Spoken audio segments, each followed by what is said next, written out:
प्यारे बच्चों, आज हम क्षितिज भाग 2 की कविता अट नहीं रही है, जिसके कवि सूर्यकांत त्रिपाठी निराला हैं, पढ़ने जा रहे हैं। सूर्यकांत त्रिपाठी निराला का जन्म बंगाल के महिसादल में सन 1899 में हुआ। वे मूलतः गढ़ाकोला उत्तर प्रदेश के निवासी थे।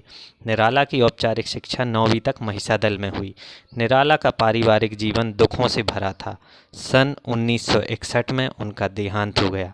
निराला जी ने संस्कृत, बांग्ला और अंग्रेजी में अनेक रचनाएं अपनी प्रकाशित की हैं। उनका हिंदी साहित्य में अच्छा योगदान रहा। उन्होंने अनेक रचनाओं के द्वारा अपनी भावनाओं को प्रकृति के साथ जोड़कर और अपना तादात्म्य स्थापित किया। अनामिका, परिमल, गीत, कुकरमुत्ता, नए पत्ते इत्यादि उपन्यास, कहानी और निबंध उनकी रचनाओं में सम्मिलित रहे। उनकी रचनाएं निराला रचनावली 8 भागों में प्रकाशित की गई है। सूर्यकांत त्रिपाठी निराला छायावाद के 4 महत्वपूर्ण आधार स्तंभों में से एक थे, जिन्होंने हिंदी साहित्य को एक नई दिशा और दशा प्रदान की। दार्शनिकता के प्रति उनका कड़ा विद्रोह रहा। प्रेम और प्रकृति का विराट स्वरूप उनकी कविताओं के मुख्य विषय के रूप में शामिल रहा। क्रांतिकारी कवि के रूप में भी निराला जाने जाते हैं और उन्होंने अपनी कविता को छंदों के बंधन से मुक्त किया। जूही की कली छायावाद का आधार स्तंभ मानी जाती है। अट नहीं रही है कविता में फागुन की मादकता को प्रकट करती हुई फागुन की सुंदरता का वर्णन कवि ने किया है। अनेक संदर्भों में कवि इसे देखता है। जब मन प्रसन्न हो तो हर तरफ फागुन का ही सौंदर्य और उल्लास दिखाई पड़ता है। सुंदर शब्दों को चयन एवं लय ने कविता को भी फागुन की ही तरह सुंदर एवं ललित बना दिया है। इस कविता में कवि ने सौंदर्य का अनुपम प्रयोग किया है। यहाँ पर मैं आपको बताना चाहूँगा कि अंग्रेजी महीनों में जनवरी से दिसंबर तक 12 महीने आप लोग जानते होंगे। वैसे ही हिंदू पंचांग जिसे शक संवत बोलते हैं, उसमें भी चैत्र से फाल्गुन तक 12 महीने होते हैं। तो फाल्गुन का जो महीना होता है वो फरवरी से मार्च के मध्य में माना जाता है। और इस समय भारत में जो 6 ऋतुएं होती हैं, तो ऋतुओं का जो राजा है वसंत, ऋतुराज जिसे कहते हैं, वसंत इस महीने में रहता है, फाल्गुन के महीने में, फरवरी से मार्च के बीच में। और उस समय की सुंदरता का वर्णन कवि ने इसमें कविता में किया है। इस समय हल्की ठंड रहती है, लोग अलाव तापते हैं, गर्म कपड़े पहनते हैं। साथ ही दोपहर का मौसम बड़ा खुश्क और सुहावना होता है। चारों तरफ प्रकृति नववधू की तरह सजी हुई खड़ी होती है। उसी को कवि आत्मसात करने के लिए कहता है। पौधे मंजरियों से लद जाते हैं। बगीचों में कोयल अपनी कूक से वातावरण को मधुर करती है। खेतों में सरसों सोने की तरह बिखरा रहता है और पूरा वातावरण नायिका और नायक के मिलन को आतुर है।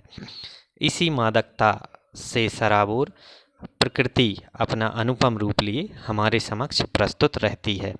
चारों ओर का वातावरण नव यौवन, किशोरावस्था की जवानी की तरह प्रतीत होता है। निराला जी ने इस कविता के माध्यम से अट नहीं रही है, अर्थात प्रकृति की जो सौंदर्य शोभा है वो समा नहीं रही है का वर्णन इस कविता में किया है। अट नहीं रही है आभा फागुन की, तन सट नहीं रही है, अर्थात हमारे शरीर में समा नहीं रही है, अट नहीं रही है। कहीं सांस लेते हो, घर घर भर देते हो, उड़ने को नभ में तुम पर पर कर देते हो, पर पर पंख। आँख हटाता हूँ तो हट नहीं रही है, आभा फागुन की, तन सट नहीं रही है, समा नहीं रही है, अट नहीं रही है, अट नहीं रही है। पत्तों से लदी डाल, कहीं हरी कहीं लाल, कहीं पड़ी है और मैं मंद गंध पुष्पमाल, पाट पाट शोभाश्री पट नहीं रही है। आभा फागुन की तन सट नहीं रही है, अट नहीं रही है, अट नहीं रही है।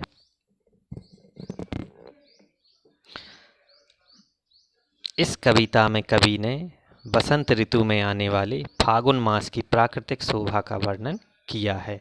यह एक छायावादी कविता है।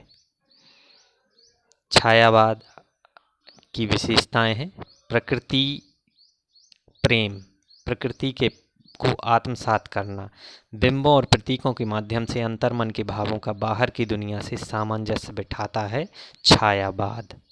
बिंबों के माध्यम से हृदय और आत्मा का, प्रकृति का मानवीकरण, मनुष्य के रूप में इसमें फागुन के महीने का मानवी की तरह वर्णन, सुंदरता का वर्णन कवि ने इस कविता में किया है। इस कविता में कवि ने ऐसे बिंबों का प्रयोग किया है, मादक मतलब नशीले, अट नहीं रही है, प्रकृति ऐसे चारों ओर से सौंदर्य में समाई है कि जैसे किसी छोटी वस्तु, किसी छोटे बैग में हम बड़ी ज़्यादा वस्तुएं रख देते हैं तो वो उसमें बनती नहीं हैं, बाहर आती हैं। उसी तरह से धरती या कवि की आँख छोटी थैली के समान है और उसमें फागुन मास की सुंदरता रखी हुई वस्तु के समान है जो उसमें समा नहीं रही है, क्योंकि आँख बहुत छोटी है और फागुन की सुंदरता बहुत अधिक है। फागुन महीने की सुंदरता उस कवि की आँखों में समा नहीं रही है। इसी कारण से फागुन महीने के सौंदर्य का वर्णन कवि ने किया है, वो उसके तन में भी नहीं समा रही है। आभा यानी कांति, चमक, जिसे हम ग्लो बोलते हैं। तन शब्द का प्रयोग संपूर्ण वातावरण या धरती के लिए कवि ने किया है। सटना यानी समाना। कवि कहता है कि फागुन मास का यह असीम प्राकृतिक सौंदर्य इतना विविध और व्यापक है कि आँखों में समा नहीं पा रहा है। लगता है कि प्रकृति के शरीर में ना समाने वाली यह कांति शोभा बाहर निकल पड़ी है। फागुन की सुगंधित वायु का एक एक झोंका घर घर को मादक गंध से भर रहा है। बासंती मस्ती से उड़ान भरते पक्षियों के कारण सारे आकाश को पंखमय बना दिया है। फागुनी शोभा इतनी आकर्षक है कि उस पर से दृष्टि हटाए हट नहीं रही है। कहीं हरे और कहीं लाल पत्तों से लदी हुई डालियां मंद मंद गंध वाले फूलों के समान प्रकृति सुंदरी के कंठ में पड़ी पुष्पमाला जैसे प्रतीत हो रहे हैं। पर यानी पंख। फागुनी प्राकृतिक शोभा ने हर स्थल को सौंदर्य से भर दिया है। पर यानी पंख लगाकर उड़ने का मन कर रहा है। आपने वो गाना भी सुना होगा, पंख होते थे उड़ जाती रे रसिया हो बलमा। इसलिए प्रकृति के सौंदर्य से हमारी आंखें हट नहीं रही हैं। इतना अत्यधिक सौंदर्य प्रकृति में बिखरा हुआ है कि वहाँ से आँख हटाने का मन ही नहीं करता। इसी तरह से कवि ने कविता में सुंदर बिंबों, लय, छंद और ताल के साथ इस कविता को प्रस्तुतिकरण किया है। पत्तों से लदी डाल, कहीं हरी कहीं लाल, कहीं पड़ी है और मैं मंद गंध पुष्पमाल। यही तो कवि के बिंबों का प्रयोग है। एक एक पंक्ति पढ़ते ही वो चित्र हमारी आंखों के सामने आ जाते हैं। ऐसा लग रहा है कि फूलों के समूह प्रकृति सुंदरी के कंठ में पड़ी पुष्पमाला के समान है। मंद यानी धीमा, गंध यानी खुशबू, पुष्प यानी फूल, माल यानी माला। फागुनी प्राकृतिक शोभा ने हर स्थल को इतनी सुंदरता दे डाली है कि जो वहाँ समा नहीं रहा है, प्रकृति में बिखरा पड़ा है, चारों ओर बिखर रहा है। वृक्ष जो कल तक खाली थे, पहाड़ जो कल तक रूखे पड़े थे, उनमें प्रकृति की सुंदरता का वर्णन कवि ने किया है।